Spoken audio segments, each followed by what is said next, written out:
The seated round back in diamond shape is the very first exercise I start with my clients when I teach them on the floor. You need a mat, so get ready on your mat. And you need to sit, I like to kind of wiggle around first, in your diamond shape.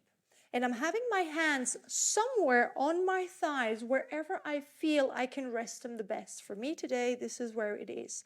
And I'm just going to tune in with the tensions in my spine. So I'm going to breathe in through my nose.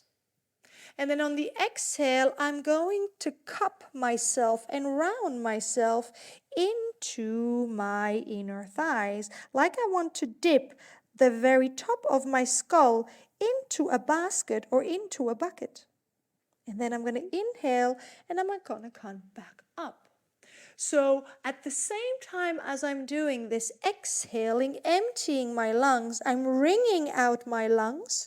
I am massaging my belly. I am massaging my organs, and I am coming back.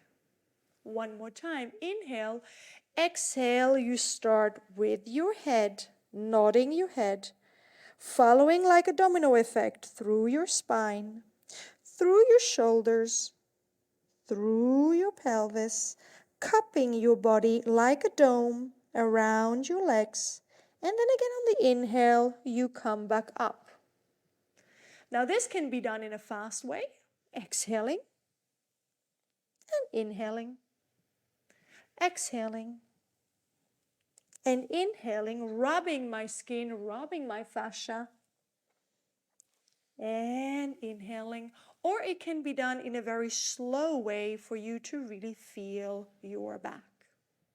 When it comes to the round back, the very first movement, I want you to pay attention to where your points of tensions are.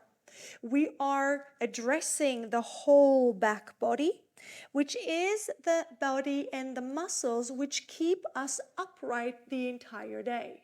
So it is very important, and I like for my clients to start the day actually being able to slouch and just get there at the very beginning before we are starting to be straight and hold everything upright and tight. So this is a really nice exercise, I feel, to just get into the feel of movement, into wringing out your lungs, applying breathing, and applying stretching in a very gentle and a very soft way.